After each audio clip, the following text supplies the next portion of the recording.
Momento de ir al hueso de la información, de la noticia, con una reflexión que pretende, bueno, estar a la altura del desafío que nos proponemos cada viernes, que es ofrecer contexto, un esfuerzo de contexto por lo menos, a la noticia de cada día.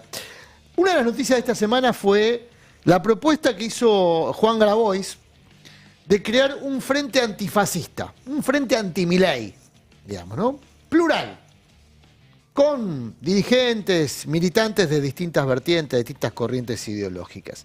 La duda que surgió inmediatamente después de esa propuesta de Juan Grabois es si no se estaba en el germen de la construcción de un nuevo Frente de Todos.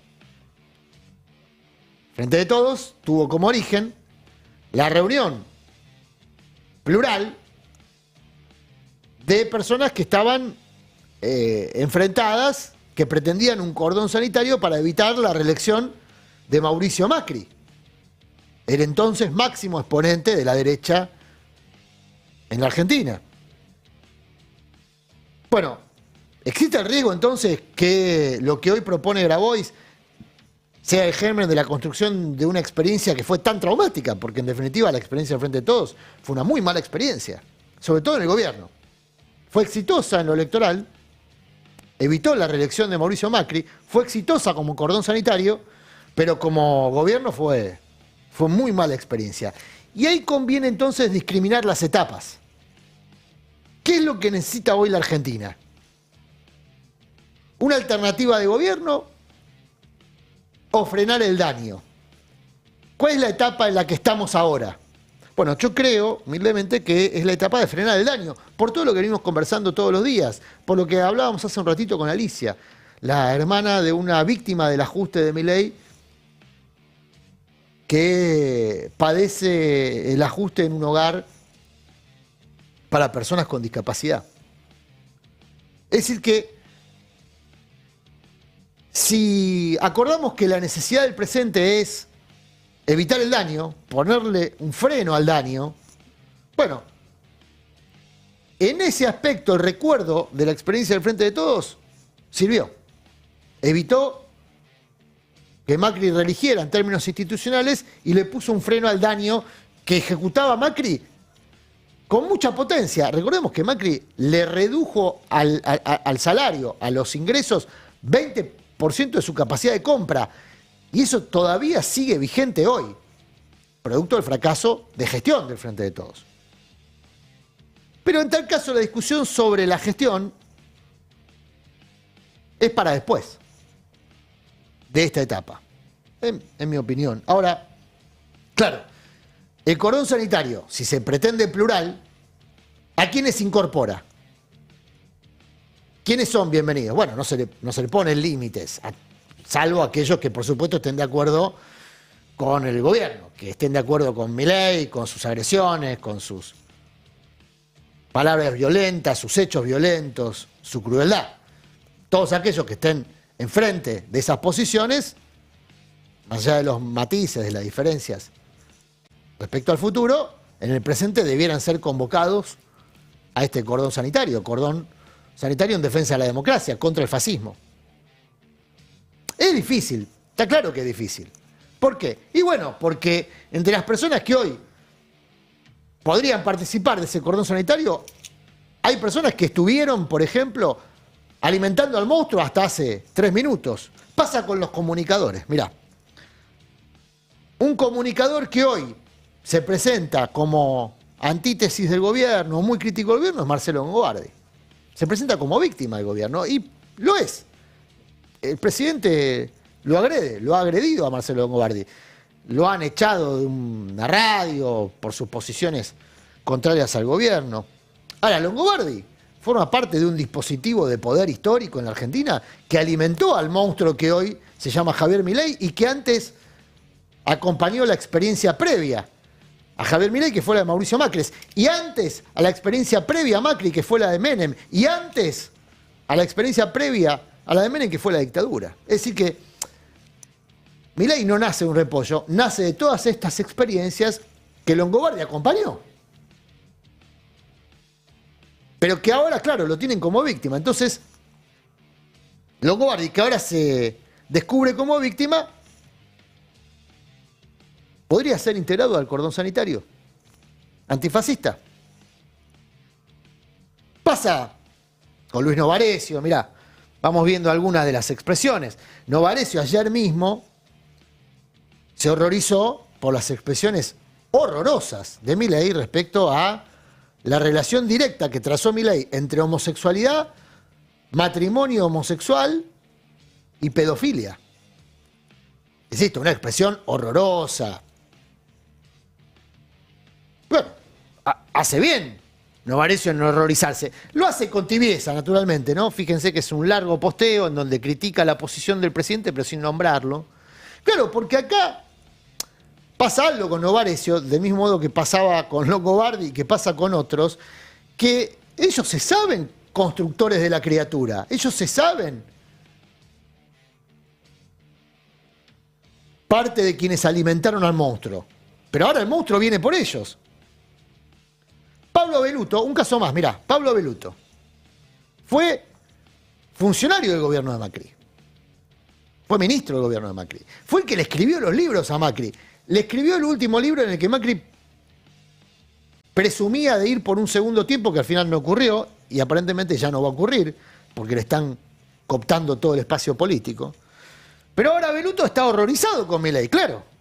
Naturalmente, incitación al odio, amenazas, intimidación pública, incitación a la violencia colectiva, abuso de autoridad, contravención por discriminación. Describe a Beluto, que es un tipo inteligente, como lo es Longobardi, como lo es Novarecio. No les estoy restando capacidad intelectual, ni mucho menos. No sería quien yo, además, para hacerlo. Pero digo, como tipo inteligente que es, a Beluto se da cuenta que lo de Milei es una amenaza muy severa a la vida en sociedad en la Argentina. Se da cuenta ahora. El reproche está a mano. Che, te podrías haber dado cuenta antes también, cuando lo alimentabas, ¿no? Porque Milei no nace de un repollo. Nace de la campaña de demonización, de estigmatización del campo popular. Nace de todas las agresiones, la violencia, la persecución que se aplicó sobre Cristina como líder de ese espacio, pero sobre todos aquellos que planteaban un país distinto al que tenemos hoy. Entonces, el reproche está a mano, está claro. ¿Hay que utilizar el reproche? ¿Hay que aplicar un derecho de admisión en el cordón sanitario? Es una duda. Pero cuando dudo si corresponde o no aplicar un derecho de admisión al cordón sanitario, recuerdo las palabras del pastor luterano alemán Martin Niemöller. Niemöller fue el autor de una cita que después pasó a la posteridad como poema, que se le adjudicó a Beckett, pero que en realidad es de Niemöller, este pastor luterano, que en su momento escribió versos que ustedes seguramente escucharon muchas veces. Primero vinieron por los socialistas y yo no dije nada porque yo no era socialista. Luego vinieron por los sindicalistas y yo no dije nada porque yo no era sindicalista. Luego vinieron por los judíos y yo no dije nada porque no era judío. Luego vinieron por mí. Y para entonces ya no quedaba nadie que hablara en mi nombre. Estas palabras de Niemöller fueron dichas en el año 36. Recién arrancaba la experiencia nazi, que entraría en hegemonía después de que Niemöller describiera lo que iba a ocurrir, o describiera en tiempo real lo que estaba pasando.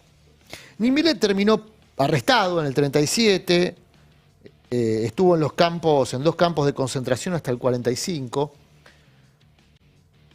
vivió hasta el 84 y pudo ver cómo se juzgaba a los responsables del Holocausto, pero también cómo quedaban impunes los cómplices y los colaboracionistas.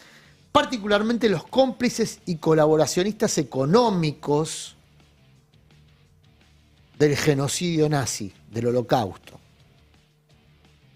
El propio Niemöller en estos versos justamente advierte sobre los cómplices y los colaboracionistas y la necesidad de tenerlos presentes.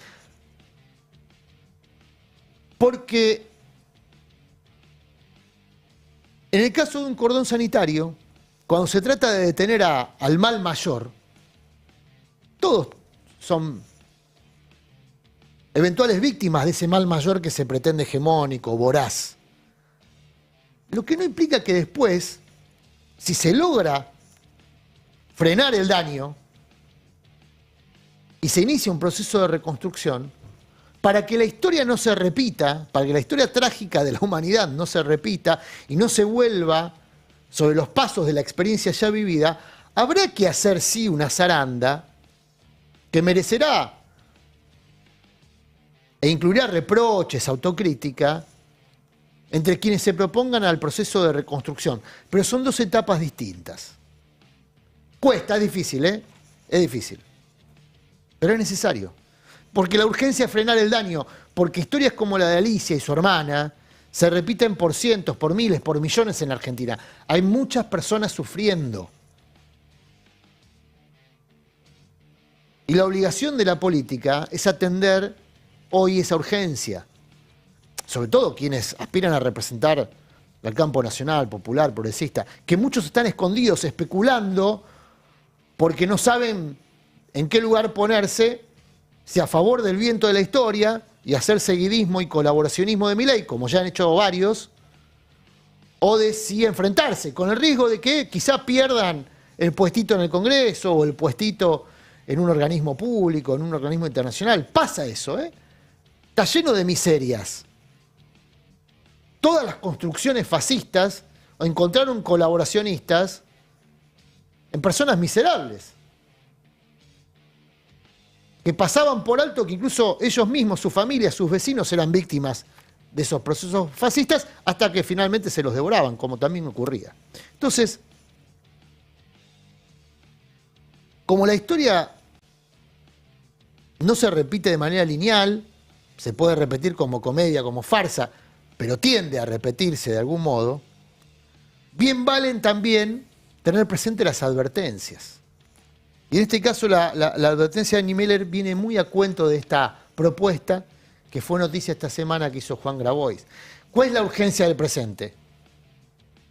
Evitar que Javier Milei, sus séquitos, sus aduladores, sus financistas, sus patrocinadores, profundicen el daño.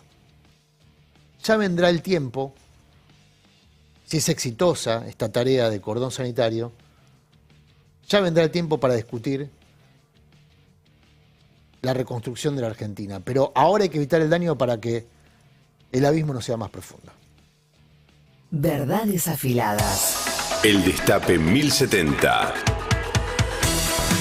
Radio y punto.